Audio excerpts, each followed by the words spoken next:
जय हिंद दोस्तों।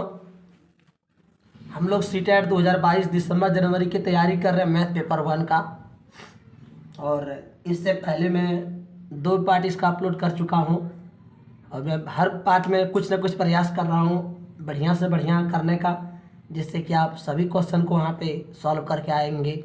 चाहे आपका मैथ कितना भी हो, अगर आपको मैथ से डर लगता तो आप ज़रूर मेरे वीडियो के हर पार्ट को देख लें, ठीक है। और अगर अभी तक आप मेरे चैनल को सब्सक्राइब नहीं किए तो सब्सक्राइब कर लें और वीडियो को लाइक कर दें, शेयर कर दें, ठीक है। चलिए देखते हैं प्रश्न क्या है अभी का। हमारा जो प्रश्न है दोस्तों आज का पहला, ये थोड़ा टफ प्रश्न है और ये प्रीवियस ईयर का है, प्रीवियस ईयर में पूछा गया प्रश्न है। हाँ, इसमें हमने क्या किया है, 2-4 प्रश्न को एक्स्ट्रा इसमें उसी टाइप का क्वेश्चन दिया है, जिससे कि आपको ज़्यादा से ज़्यादा प्रैक्टिस हो जाए सब चीज़ का। ठीक है। यहाँ पे देखिए एक प्रश्न है कि एक ताज़ा मछली को सुखाने पर उसका भाग 1/3 रह जाता है। मतलब ये है कि आप ताज़ा मछली पकड़ के लाए, ठीक है, और क्या हुआ कि उसका सुखा देने से उसका 1/3 भाग हो जाता है। अब बोलता है सुनीता नाम की एक लड़की है, वो क्या करती है 1500 किलो ताज़ा मछली 25 रुपया प्रति किलो की भाव से खरीदता है। अब सुनीता नाम की लड़की है, उसने क्या किया 1500 किलो ताज़ा मछली खरीदा और किस भाव से, 25 रुपया प्रति किलो के भाव से, और उनको सुखाकर 80 रुपया प्रति किलो के भाव से बेचा। और उसने बेचा किस किस भाव से, तो 80 रुपया प्रति किलो के भाव से, और सुखाकर बेचा। ठीक है। तो अब बोलता है कि वह इस प्रकार वह कमाती है, तो इस प्रकार वह कितना कमाती है, ठीक है। ये एक प्रकार से कह सकते हैं ये प्रॉफिट लॉस तो चैप्टर का है, ठीक है। देखते हैं इस पेज में हम आपको बनाते हैं, इसको अच्छे से डिटेल्स बनाएंगे, आपको कहीं दिक्कत नहीं होगा इसमें। प्रश्न हमारे पास क्या है कि एक ताज़ा मछली जो है, एक ताज़ा मछली को सुखाने पर उसका भाग 1/3 रह जाता है। तो सबसे पहले यहाँ क्या बोला कि 1500 किलो ताज़ा मछली है, तो हम सबसे पहले क्या कर देंगे, 1500 केजी ताज़ा मछली सुखाने पर, तो ताज़ा मछली अगर 1500 केजी है उसको सुखा देंगे तो क्या होगा, तो क्या होगा, तो 1500 का 1/3 हो जाएगा, क्योंकि यहाँ लिखा हुआ था कि उसका 1/3 हो जाता है, ठीक है। तो 1500 गुना 1/3, 3 से कटेगा, यानी कि कितना बचा रह गया, 500 केजी बचा रह गया। अब इसमें क्या बोला है कि वह खरीदता है 25 रुपया प्रति किलो के भाव से। अब उसका खरीदने में कितना मूल्य लगा, तो दोस्तों जिस मूल्य में खरीदते हैं उसको क्रय मूल्य कहते हैं। तो क्रय मूल्य इसका कितना हो गया, तो देखिएगा 1500 केजी खरीदा था उसने और 25 रुपया प्रति किलो की भाव से बेचा खरीदा था। तो 1500 किलो को 25 से गुना कर देंगे, तो 15 गुना 5 करेंगे 75 हो जाएगा, बच्चा 7, 15 दूना 30 और 7 37, यानी कि 3750, एक जीरो और होगा यहाँ पे 2 जीरो, तो हम 2 जीरो लगा दिए, पहले 15 से 25 को गुना कर दिए, तो 37,500 रुपया उसको लगा खरीदने में। अब उसने क्या किया, उसको बेचा किस तरीके से, उसने बेचा सुखा कर, मतलब 1500 किलो खरीदा था लेकिन बेचा कितना, 500 किलो ही, क्योंकि सुखा दिया। लेकिन हाँ, उसने क्या किया, सुखा कर जब बेचा, तो सुखा कर जब बेचा तो अब जो 80 रुपया किलो के भाव से बेचा, तो अब लिखेंगे विक्रय मूल्य। तो विक्रय मूल्य क्या हो गया, बेचने वाला मूल्य, तो 500 केजी उसने बेचा, उसको गुना किससे कर देंगे, तो उसको गुना कर देंगे हम 80 रुपया से, क्योंकि 80 के रेट से उसने बेचा। अब इसको सॉल्व करेंगे तो 8 पंचे 40 हो जाएगा, ठीक है। 2 जीरो, एक यहाँ 3 जीरो, 1 2 3 जीरो, यानी कि 40,000 रुपया। अब यहाँ प्रश्न क्या पूछा है, वह इस प्रकार कमाती है, तो कितना कमाया उसने, तो 37,500 में खरीदा और 40,000 में उसने क्या कर दिया, बेचा, तो कितना कमाया। तो ऐसे तो आप कैलकुलेशन भी कर सकते हैं, ठीक है, कि 2,500 कमाया, लेकिन नहीं तो आप इसको घटाव कर लो। 40,000 में क्या करेंगे, 37,500 को घटाव कर देंगे, 0 0, 10 में 5 गया 5, यहाँ बच्चा 9 में 7 गया 2, यानी कि कितना 2500 रुपया वो कमाया। इसका जो पहला ऑप्शन हो जाएगा वो सही हो जाएगा। आप इसको आराम से स्क्रीनशॉट ले सकते हैं, वीडियो को रोक कर लिख भी सकते हैं। चलिए अब हम अगली प्रश्न में बढ़ते हैं। 1-2 प्रश्न और हम इसी तरीके से लाभ हानि चैप्टर का ही दिए हुए हैं, ठीक। अब जो सेकंड प्रश्न है दोस्तों, एक दुकानदार 250 रुपया प्रति बोरी की दर से 5 बोरी सीमेंट खरीदता है। एक दुकानदार क्या किया, 5 बोरा सीमेंट खरीदा, किस रेट में खरीदा, तो 250 रुपया प्रति बोरा के। ठीक है दोस्तों, यहाँ तक आपका क्लियर हो गया, यहाँ तक क्लियर हो गया। क्या समझे इससे हम लोग कि दुकानदार ने क्या किया, 5 बोरा सीमेंट खरीदा और 250 रुपया प्रति बोरा की दर से। आगे क्या बोलता है, उसे लाने में 50 रुपया अधिक खर्चा हो गया। अब ठेला वाला से लाया होगा, उसका भाड़ा लगा होगा, तो 50 रुपया ज़्यादा लग गया उसका लाने में। अब बोलता है सीमेंट को कितना में बेचे कि 25% लाभ हो जाए। अब वो कितना में बेचेगा कि उसका क्या हो जाए, 25% प्रॉफिट हो जाए। ठीक है दोस्तों, इस प्रश्न को पढ़ने से पहले हम नीचे 1-2 प्रश्न देख लेते हैं, क्योंकि इससे थोड़ा सा इसको हम इजी प्रश्न दिए हुए हैं। आगे देख लेते हैं इसका आगे वाला तीसरा प्रश्न। पहले एकदम इजी क्वेश्चन दिए हुए, इसके बाद हम आपको ये बताएंगे, पूरा क्लियर हो जाएगा। एक टीवी जो है 5500 रुपये में खरीदा गया तथा 5800 में बेचा गया, तो लाभ प्रतिशत ज्ञात कीजिए। मतलब कोई व्यक्ति है, उसने क्या किया भाई, तो एक टीवी खरीदा उसने, कितना में खरीदा, 5500 में। तो 5500 में अगर खरीदा तो क्रय मूल्य कितना हो गया, 5500 हो गया। अब क्या बोलता है कि एक टीवी 5500 में खरीदा गया तथा 5800 में बेचा गया, तो जिसमें बेचा गया उसको विक्रय मूल्य कहते हैं। अब क्या बोलता है कि उसका लाभ या हानि जो भी हुआ उसका प्रतिशत निकालो। तो आप देख सकते हैं कि अगर 5500 को खरीदेगा और 5800 में बेच देगा, उसको लाभ ही होगा। तो लाभ कितना होगा दोस्तों, तो लाभ इक्वल टू हो जाएगा 5800 माइनस 5500 यानी कि 300 रुपया। अब इसको प्रतिशत में कैसे निकालते हैं दोस्तों, किसी को भी अगर प्रतिशत में निकालेंगे, चाहे लाभ रहे, हानि रहे, बट्टा रहे, डिस्काउंट रहे, कुछ भी रहेगा, तो उसको आप क्या करेंगे, 100 से इंटू करेंगे। जिसको भी प्रतिशत निकालना हो उसको 100 से इंटू करेंगे, और क्रय मूल्य जो है उसको क्या करेंगे, हम नीचे लिख देंगे। तो इसको नीचे लिखेंगे तो सॉल्व कर देंगे आगे। अब हम आगे सॉल्व करेंगे, इसका 2 जीरो कट जाएगा, इसका 2 जीरो कट जाएगा। 5 का टेबल में ये 11 बार में कटेगा, 5 का टेबल में ये 60 बार में कटेगा। इसका जो आंसर हो जाएगा 60/11 हो जाएगा दोस्तों। तो इसका पहला ऑप्शन सही हो गया है। इससे हम आपको क्या बता दिए कि क्रय मूल्य और विक्रय मूल्य अगर रहेगा तो लाभ प्रतिशत कैसे निकालते हैं, प्रॉफिट कैसे निकालेंगे, या उसी का एक और जुड़वा क्वेश्चन है चौथा नंबर। एक व्यापारी 20 रुपया प्रति किलो आलू खरीद कर 15 रुपया प्रति किलो दर से बेचता है, तो प्रतिशत हानि या लाभ ज्ञात करें। अब क्या बोले, व्यापारी है वो क्या करता है, 20 रुपया प्रति किलो आलू खरीदा, उसने खरीदा कितना में, 1 केजी आलू 20 रुपया में, और 15 रुपया प्रति किलो की दर से बेचा, और बेचा कितना में, 1 किलो को 15 रुपया में। तो आप देख सकते हैं दोस्तों कि 20 रुपया में खरीदा और 15 रुपया में बेचा, तो उसको हानि हुआ तो प्रतिशत में निकालो उसी को। इसको भी हम अलग से बनाते हैं दोस्तों। यहाँ पर ये चौथा नंबर प्रश्न यहाँ पर बना रहे हैं आपको हम। ठीक है, इसने क्या किया था, 20 रुपया में आलू को खरीदा था। इसने क्या किया था, 20 रुपया में आलू को खरीदा था, तो क्रय मूल्य जो हो गया वो क्या हो गया, 20 रुपया। अब उसने क्या किया, इसको बेचा कितना में, इसको बेचा इसने 15 रुपया में। अब 20 में खरीदा, 15 में बेचा, तो हानि कितना हो गया, तो हानि हो गया 5 रुपया। अब इसको क्या बोलता है, प्रतिशत में। तभी जस्ट हम आपको बताएं दोस्तों कि जिसका प्रतिशत निकालना हो उसको क्या करेंगे, 100 से इंटू कर देंगे, और नीचे क्या लिख देंगे, क्रय मूल्य को नीचे लिखेंगे। क्रय मूल्य हमारा 20 रुपया है, तो नीचे 20 लिखेंगे। 5 का टेबल में ये 4 बार में, 4 से ये 25 बार में। इस प्रकार इसका हानि जो है वो कितना हो जाता है, 25% इसका हानि हो जाता है। आगे है, एक व्यक्ति एक वस्तु को 750 में खरीदता है, 30% की लाभ पर बेचता है, तो विक्रय मूल्य क्या होगा। अब देखते हैं दोस्तों अगला प्रश्न, 5वां नंबर। 5वां नंबर थोड़ा सा अलग प्रश्न है, और जैसे 5वां नंबर है वैसे सेकेंड प्रश्न है। ठीक है, पहले 5वां बनाते हैं फिर सेकेंड बना देंगे। 5वां प्रश्न क्या है यहाँ पे कि एक व्यक्ति ने क्या किया, एक व्यक्ति एक वस्तु को 750 रुपया में खरीदता है, मतलब क्रय मूल्य कितना हो गया, इसका क्रय मूल्य हो गया 750 रुपया। आगे क्या बोलता है, तथा 30% की लाभ पर बेचता। अभी हम लोग 2 प्रश्न बनाए दोस्तों, इसमें क्या था, क्रय मूल्य विक्रय मूल्य मालूम होता था, हम लोग लाभ प्रतिशत निकालते थे। इसमें क्या किया, अब की बार जो प्रश्न है ये थोड़ा सा चेंज है। क्रय मूल्य 750 दिया है और लाभ प्रतिशत हमको दे दिया है। लाभ प्रतिशत कितना दिया है, 30%। अब बोलेगा इसका विक्रय मूल्य क्या होगा, तो दोस्तों इसका विक्रय मूल्य निकालने का फॉर्मूला होता है क्रय मूल्य होल इंटू 100 प्लस प्रतिशत लाभ बाई 100। ठीक है, आप इस फॉर्मूला पे सेट करेंगे, आराम से आपका सॉल्व हो जाएगा।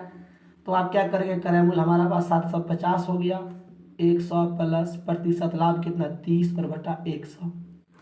अब हो गया 750 इंटू 130 बाई 100। फिर इसको सॉल्व करेंगे, 0 0 कटेगा, ये 0 0 काट दिया। हमारे पास जो बचा रहेगा वो 75 इंटू 13, इसको सॉल्व करेंगे 975 रुपया जो है इसका दोस्तों आंसर हो जाएगा। आप इसको आराम से वीडियो को रोक के लिख लेंगे या फिर आप स्क्रीनशॉट ले लेंगे, ठीक है। चलिए ये हो गया इसका 975 रुपया आंसर। तो इस प्रकार हम आपको 4 प्रश्न बताए। अब जो हमारे पास है सेकंड प्रश्न है, इसका बनाना है और ये आप बहुत ही आसानी से बना लेंगे, क्योंकि इस जैसे हम काफ़ी प्रश्न बता दिए एक ही चैप्टर का, प्रॉफिट लॉस का। इसमें क्वेश्चन बैंक में 1 या 2 प्रश्न है, बाकी 2-3 प्रश्न तो हम खुद से ही दिए हैं प्रैक्टिस के लिए। चलिए देखते हैं अगली प्रश्न को अब हम, ठीक है। अगली प्रश्न हमारे पास जो था ये था कि एक दुकानदार 250 रुपया प्रति बोरी की दर से 5 बोरा सीमेंट खरीदा। हम समझा दिए थे पहले ही। तो आप लोग को अभी तक इतना मालूम हो गया होगा कि इस सब प्रश्न में सबसे पहले क्या करते हैं, यहाँ तक जो समझे उसको नोट करते हैं। इसमें क्या समझे हम कि एक दुकानदार 250 रुपया प्रति बोरा की दर से 5 बोरा सीमेंट खरीदा। मतलब ये हुआ कि 5 बोरा सीमेंट का कितना मूल्य हुआ, ठीक है। तो सबसे पहले यहाँ लिखेंगे 5 बोरी सीमेंट का क्रय मूल्य। तो दोस्तों देखेंगे कि 5 बोरा खरीदा और 250 के दर से तो गुना कर देंगे, 25 गुना 5 करेंगे 125 होता है, इस पे वो 0 लगा देंगे, यानी कि 1250 का क्या हो गया, क्रय मूल्य हो गया। आगे इस प्रश्न में और क्या लिखा हुआ था, इसमें लिखा हुआ था कि 80 रुपया अलग से खर्चा हुआ, 50 रुपया अलग से खर्चा हुआ व्यय, मतलब भाड़ा उड़ा लाने में खर्चा हुआ। तो हमको एक बार फिर लिखना होगा यहाँ पे कुल क्रय मूल्य। तो कुल क्रय मूल्य क्या, तो 1250 तो लगा ही था, वो 50 रुपया लग गया, ठीक है। तो 1300 रुपया हो गया।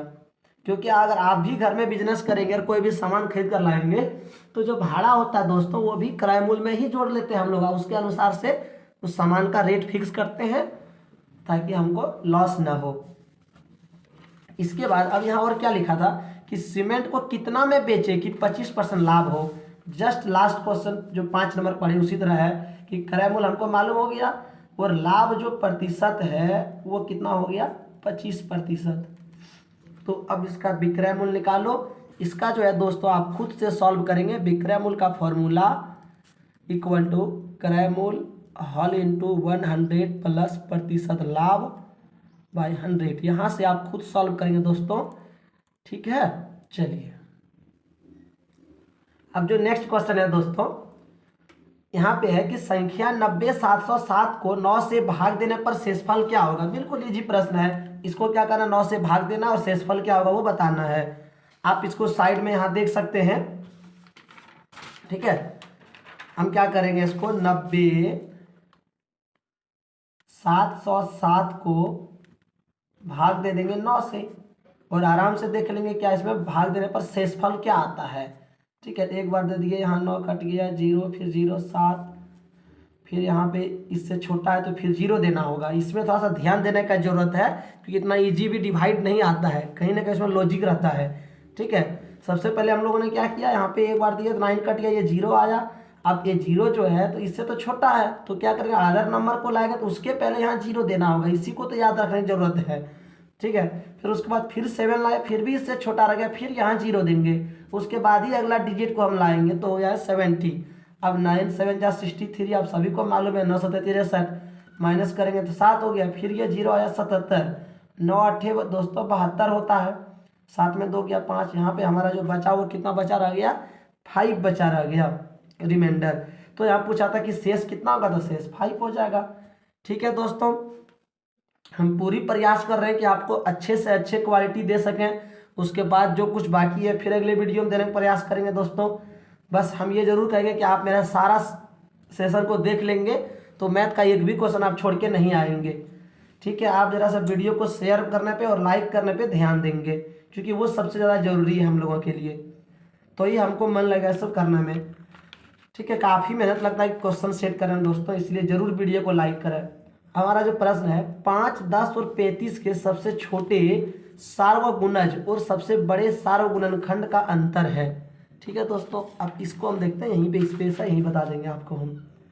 ये मेरा बताया हुआ प्रश्न है दोस्तों, पिछले पार्ट में हमने बताया है कि 5, 10 और 35 3 डिजिट हमारे पास है। अब बोलता है इसके सबसे छोटे सार्वगुणज और सबसे बड़े सार्वगुणनखंड। दोस्तों हम आपको गुणज के बारे में बताए थे कि गुणज क्या होता है। गुणज होता है उसका टेबल में जो आता है वो, ये हो गया इसका गुणज, 5 का गुणज हो गया ये, 5, 10, 15, 20, 25 जो उसका टेबल में आता है। हम लिखा यहाँ 10 का गुणज, तो जो 10 का टेबल में आएगा 10, 20, 30, 40, 50, फिर 35 का भी बोला है। ठीक है दोस्तों, इसमें और लंबा लिख सकते हैं। उसका 35 का भी गुणज, तो 35 का गुणज तो 35 से स्टार्ट ही होगा, 35, 70, 105। अब बोला है कि ये दोनों का सॉरी ये तीनों का सार्वगुणज। सार्वगुणज का मतलब हुआ कि तीनों में कौन आएगा। तो दोस्तों 35 का टेबल में 70, 10 का टेबल में भी 70 और 5 का टेबल में भी 70 आता आगे जाने के बाद। तो सबसे पहला जो सबसे छोटा सार्वगुणज हो गया इसका सार्वगुणज, वो कौन हो गया दोस्तों 70। और इसको क्या बोल रहा है, अंतर निकालना है। किससे इसका अंतर निकालना है, इसका सबसे बड़ा सार्वगुणनखंड। अब जो है दोस्तों थोड़ा सा स्पेस का प्रॉब्लम हो गया, इसमें देख लेंगे। 5, 10 और 35 था। अब इसका क्या बोला था, पहले हम लोगों ने सार्वगुणज निकाला, अब हम लोग को सार्वगुणनखंड निकालना है। तो इसके पहले इसका गुणनखंड लिखना होगा। हमने आपको बताया था कि गुणनखंड क्या होगा, जिससे जिससे वो कटे। 5 जो 1 और 5 से कटेगा, 10 जो है वो किससे कटेगा, तो 1 से, 2 से, 5 से। फिर ये 35 जो है ये किससे कटेगा, तो 35 5 और 7 से, 1 से कटेगा, फिर 35 से। तो इन तीनों में कॉमन क्या है, 5 है और 1 है, तो सबसे बड़ा कौन हो गया 5। तो सबसे बड़ा यहाँ सार्वगुणनखंड बोला है, तो सार्वगुणनखंड जो है वो इसका क्या हो गया 5, सबसे बड़ा वाला। अब इस प्रश्न को देखेंगे, सबसे छोटा सार्वगुणज 70 और सबसे बड़ा सार्वगुणनखंड क्या था, अभी जस्ट हम लोगों ने देखा सार्वगुणनखंड वो 5 था। ठीक है, अब बोलता है ये दोनों का अंतर, मतलब घटाव कर दो, 70 में 5 घटाव करेंगे कितना बचेगा 65, यानी कि इसका आंसर क्या हो जाएगा तीसरा वाला 65। ठीक है, ये हूबहू दोस्तों जो प्रीवियस में पूछा गया वही सारा प्रश्न है। 1-2 प्रश्न हम एक्स्ट्रा दिए हुए प्रैक्टिस के लिए सिर्फ। ठीक है, अब आगे है संख्या 105 के गुणनखंडों की संख्या क्या है। अब हमसे जो प्रश्न है कि 105 जो संख्या है उसका गुणनखंड कितना है। चलिए इसको भी दूसरे पेज में हम देख लेते हैं। ठीक है, अच्छे से। ये हमारा 8वां नंबर प्रश्न है। इसमें हमारा क्या पूछा गया था कि 105 का गुणनखंड कितना है, उसकी संख्या क्या है। तो 105 का हम क्या करें, गुणनखंड निकालेंगे। ठीक है, 1 से 105 कटेगा, उसके बाद 3 से भी कट जाएगा, 5 से भी कटेगा, 7 से भी कटेगा, और किससे कटेगा दोस्तों 15 से कटेगा, और किससे कटेगा दोस्तों, तो ये आपका 21 से कटेगा, और फिर किससे कटेगा दोस्तों, ये 35 से भी कटेगा, और किससे 105 से। अब इसमें कितना कोई है संख्या इसकी बताना था, 1 2 3 4 5 6 7 8 हो गया। ठीक है दोस्तों, तो 8 अगर संख्या हो गया तो हम क्या करेंगे, इसका 8 नंबर 8 जो है टिक कर देंगे चौथा ऑप्शन को। फिर जो अगला प्रश्न है, यदि समय अभी 2:17 PM है तो अब से ठीक 11 घंटा 59 मिनट के बाद का समय। देखिए दोस्तों हम आप लोग को बताए थे, टाइम वाला भी प्रश्न पहले बता चुके हैं, बस आप भूल ना जाए इसीलिए फिर क्वेश्चन प्रीवियस में ये मिला हमको, तो इसको भी फिर हम लिख दिए यहाँ पे, इसको भी सॉल्व कर देंगे। ठीक है, यहाँ पे क्या कि 2:17 PM बोलता है, अभी का जो समय कितना 2:17 PM है, और अब से 11 घंटा 59 मिनट बाद क्या होगा। तो आराम से आप समझेंगे कि PM का मतलब क्या हो गया 12 बजे दिन से रात तक, और AM का मतलब हो गया रात से दिन तक। अब समझिएगा 12 बजे दिन जो है वो PM शुरू हो गया, यहाँ 2:17 PM का बात कर रहा, मतलब दोपहर 12 बजे के बाद 2:17 बोला है। इसके 11 घंटा जोड़ेंगे तो आप सोचिए दोस्तों, अगर दो बज रहा अभी और ये 11 घंटा जोड़ देंगे तो कितना हो जाएगा, तो 11 तो 13 बज जाएगा। 13 बज जाएगा मतलब ये 12 बजे रात के बाद फिर से 1 बज गया। ठीक है, अब 1 बज गया, अगर 2:17 में हम सिर्फ 2 में अगर हम यहाँ 11 जोड़ दिए तो कितना आ गया, तो 1 बज गया, 1 बजे रात, और 1 बजे रात क्या AM में चला जाएगा दोस्तों। ठीक है, उसके बाद अब समझिएगा यहाँ पे 59 मिनट लिखा हुआ है, और यहाँ 59 मिनट लिखा हुआ है, यहाँ पे 17 मिनट लिखा हुआ है, यानी कि ये 2 बजे पूरा पूरी नहीं था, 2 से 17 मिनट ज़्यादा था। ठीक है, और ये 11 घंटा नहीं था, ये 59 मिनट ज़्यादा था। ठीक है, तो अब क्या हुआ कि एक बात तो श्योर है कि ये AM में आएगा, इसलिए PM वाला अगर ऑप्शन रहेगा तो कैंसिल ही कर देंगे। उसके बाद आप देखिएगा 17 मिनट और 59 मिनट को जोड़िएगा तो आपको 1 घंटा 16 मिनट बढ़ जाएगा, यानी कि उधर हुआ था कितना, एक बजा था, और 1:16 और जोड़ेंगे तो यहाँ पे 2:16 AM इसका आंसर हो जाएगा।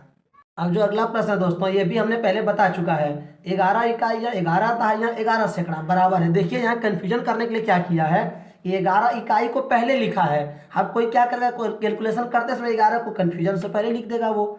ठीक है, यहाँ पे पहले हम लोग किसको लिखेंगे, 11 सैकड़ा को लिखेंगे, तो ही मेरा सही सही बन पाएगा।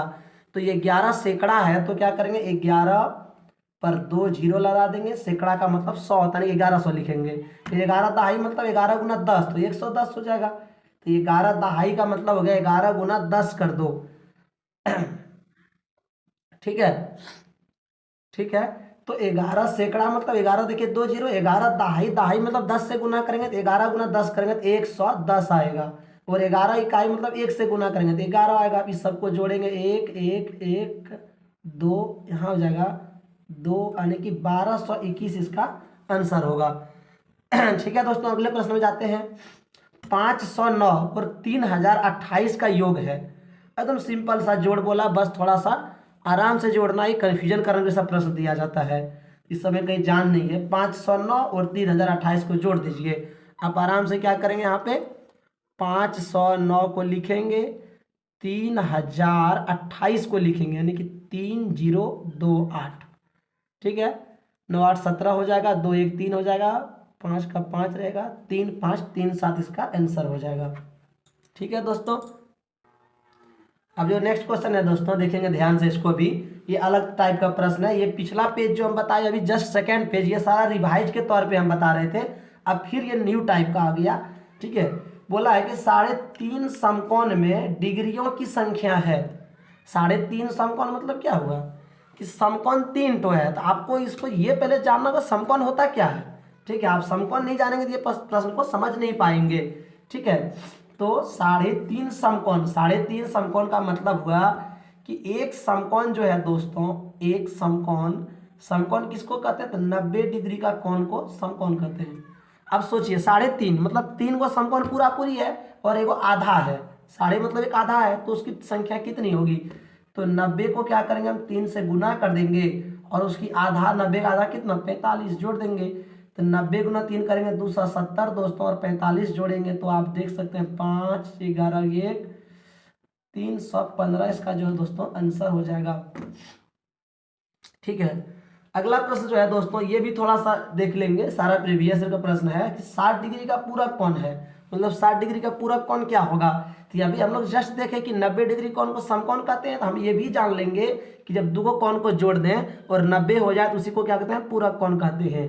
ठीक है, अब बोलता 60 डिग्री का पूरक, जब बोले पूरक तो दो कोण मिलाकर 90 होना चाहिए। एक कोण बोल रहा है कि 60 है, दूसरा क्या होगा, तो दूसरा 60 30 होगा, तब ना 90 को लेगा, तो यानी कि 60 डिग्री का पूरा क्या हो गया 30। इस तरह फिर एग्जाम और आता है कि 170 डिग्री का संपूरक, जैसे दोस्तों अभी क्या बोले कि यहाँ पूरक पूछा तो यहाँ संपूरक कुछ दिया, अगर पूरक बोलेगा मतलब दो कोण को जोड़ाकर 90 होना चाहिए, अगर संपूरक बोल दे यानी कि दो कोण को ऐड कर देंगे तो कितना होना चाहिए 180। अब 170 तो दे दिया, दूसरा कितना 10 हो जाएगा।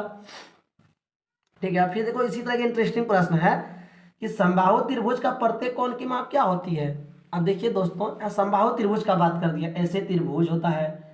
समबाहु किसको कहते हैं, जब तीनों भुजा उसका बराबर हो, और जब तीनों भुजा बराबर हो दोस्तों तो कोण भी तीनों इसका बराबर होता है। और कितना कितना होता है, तो एक बात और यहाँ पे को क्लियर कर दें, एग्जाम में ऐसे भी आ सकता है कि त्रिभुज की तीनों कोणों का योग कितना होता है। ठीक है, तो वो भी जान लेते हैं, त्रिभुज के तीनों कोणों का योग कितना होता है 180 डिग्री।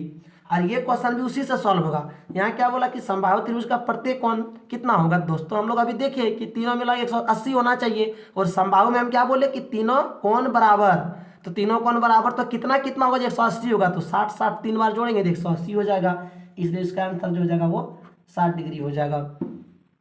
अब जो आज का लास्ट क्वेश्चन है दोस्तों, ये भी थोड़ा सा अलग टाइप का है और इसको आराम से देखेंगे। बस मेरा तो काम ये है कि आपको सिखा देना, आप एक बार देखेंगे तो हम आपको सिखा देंगे, ये 100% की गारंटी है। अब देखिएगा क्या है कि किसी आयताकार बक्से की आंतरिक लंबाई, चौड़ाई और ऊंचाई जो है वो कितना है, 4 सेंटीमीटर, 3 सेंटीमीटर, 2 सेंटीमीटर। एक आयताकार बॉक्स है, एक बक्सा है, वो कैसा है, तो रेक्टेंगल के जैसा है, आयत के आकार का। ठीक है दोस्तों, जब आयत के आकार का बोले तो आयत जो होता है वो ऐसे होता है, ये हो गया आयत, ये होती है लंबाई, ये होती है चौड़ाई। लेकिन अगर किसी प्रश्न में लंबाई चौड़ाई के साथ ऊंचाई भी दे दे तो ये डायग्राम इसमें चेंज हो जाएगा, भले इसको बोला जाएगा आयताकार, लेकिन ये क्या है, ये घनाभ है, कुबोर्ड है ये। ठीक है, अब जब प्रश्न में लंबाई चौड़ाई ऊंचाई तीनों दे, समझ आना इस चैप्टर का है। अब बोलता है कि इसकी लंबाई चौड़ाई ऊंचाई कितना है, 4 सेंटीमीटर, 3 सेंटीमीटर, 2 सेंटीमीटर है, यानी कि ये L 4 है, ये 3 है और ये कितना है, 2 है। ठीक है, अब कहता है कि 8664 सेंटीमीटर घनों को पैक करने के लिए ऐसे कितने बक्से की आवश्यकता होगी। अब इसको क्या करना है, इसको इतना घन है, इसको पैक करना है। ठीक है, किस में करना है, बक्से में पैक करना है, तो इसके लिए कितना बक्से का जरूरत होगा। ठीक है दोस्तों, प्रश्न आपको समझ में आ गया कि एक रेक्टेंगल के जैसा बॉक्स है, उस बक्से में इस घन को रखना है, तो कितना को बॉक्स देंगे जो ये पूरा पूरी अट जाएगा। आप क्या करेंगे, इस पूरे को बॉक्स से डिवाइड कर देंगे, बॉक्स का आयतन से। ठीक है, एकदम बिल्कुल इजी प्रश्न है। अगर आपको मान लिया जाए, बोलेगा कि एक बड़ा सा ड्रम है, उसमें 1000 लीटर पानी है, अब 1000 लीटर पानी है और उसको अगर 2 लीटर वाला बोतल में रखेंगे तो कितना बोतल लगेगा, तो क्या करेंगे, 2 से 1000 को भाग दे देंगे। वही कहानी यहाँ पर है कि इसको बॉक्स में रखना है, तो बॉक्स का जो आयतन है उससे इसको क्या कर देंगे, भाग कर देंगे, आराम से आंसर आ जाएगा, एक लाइन में आंसर आएगा। इसको सॉल्व कैसे करेंगे देखिए, आपको हम अलग पेज बताते हैं। इसको क्या करेंगे, आप ऊपर में लिखेंगे घन का आयतन और नीचे क्या कर देंगे, एक बॉक्स का जो आयतन है। ठीक है, चलिए वहां पे आप शॉर्टकट और बना सकते हैं दोस्तों, यहाँ पे डिटेल्स में सिखाने के लिए लंबा कर देते हैं क्वेश्चन को। बॉक्स का आयतन तो 8664 हमें दिया गया था, और जो बक्सा था वो क्या था, इसका फॉर्मूला होता है L into B into H, तो 4 इंटू 3 इंटू 2 कर देंगे और इसको आप कट करेंगे आराम से, इसका आंसर 361 आ जाएगा। ठीक है, और यही 361 आपका क्या हो जाएगा, आंसर हो जाएगा।